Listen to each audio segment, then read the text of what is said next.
গ্রামের দিকে বাড়ি হলেও ডাব কিন্তু আমাদের কিনেই খেতে হয়।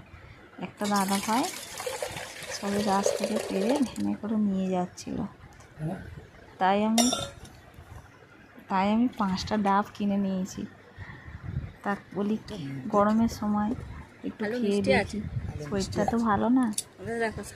ওই ডাব কেটেছিল তোমাদের দাদা ভাই, ডাবটার বেশ অনেকটাই বড় আর অনেকটাই জল হয়েছে, আর নারকেলও হয়েছে ভালো, পাতলা পাতলা শাঁস, খুব মিষ্টি, কিন্তু খেতেও খুব ভালো।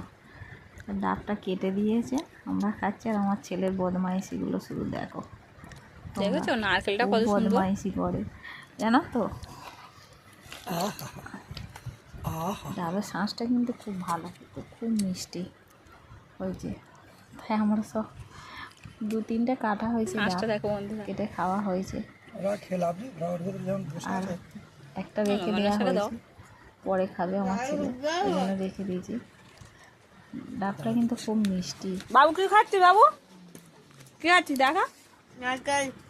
মাঝে মাঝে কিনে খেতে হয়, গ্রামে বলে আমাদের কিন্তু গাছ নেই, আমাদেরকে কিনেই খেতে হয়।